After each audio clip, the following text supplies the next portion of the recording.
ইরানের সঙ্গে টানা 12 দিনের সংঘর্ষে ব্যাপকভাবে ক্ষতিগ্রস্ত হয় ইসরায়েল। ইরানের ক্রমাগত মিসাইল হামলায় কার্যত ধ্বংস হয়ে যায় ইসরায়েলের বহু সামরিক স্থাপনা। যদিও এসব বিষয়ে যুদ্ধবিরতির আগে মুখ খোলেনি তারা। তবে ট্রাম্পের যুদ্ধবিরতির ঘোষণার পর এসব তথ্য এমনভাবে সারা বিশ্বের মানুষের কাছে ছড়িয়ে পড়ে যাতে মুখ লুকাতে বাধ্য হন নিজেদের শক্তিশালী দাবি করে আসা ইসরায়েলি প্রধানমন্ত্রী বেনিয়ামিন নেতানিয়াহু।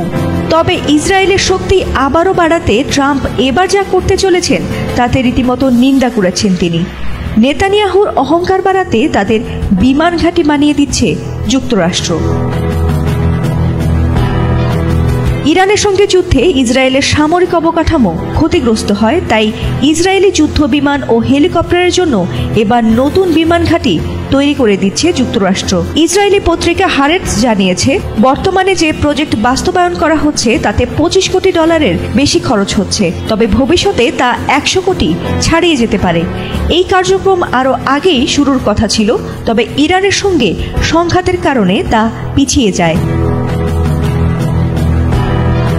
জানা গেছে এই বিমান ঘাঁটি তৈরির দায়িত্বে রয়েছে মার্কিন সেনাবাহিনীর ইঞ্জিনিয়ারিং কোর। তারা ঠিকাদারদের মাধ্যমে ইসরায়েলি সামরিক ঘাঁটিতে গোলা বারুদের গুদাম এবং যুদ্ধ বিমান ও হেলিকপ্টার রিফুয়েলিং এর ফ্যাসিলিটি সহ অন্যান্য অবকাঠামো নির্মাণ করছে। এছাড়াও দেশটিতে এয়ারফিল্ড বিল্ডিং মেইনটেনেন্স রিপেয়ারের জন্য ঠিকাদার খুঁজছে যুক্তরাষ্ট্র। এছাড়াও সামরিক ক্ষতিগ্রস্ততা কাটিয়ে উঠতে ভবিষ্যতে ইসরায়েলকে বোয়িং KC-46 ট্যাঙ্কার দেবে যুক্তরাষ্ট্র। তার জন্য হ্যাঙ্গার, মেইনটেনেন্স ও স্টোরেজ রুমও ইসরায়েলকে তৈরি করে দিচ্ছে তারা। এর জন্য খরচ ধরা হয়েছে $10 কোটি বেশি।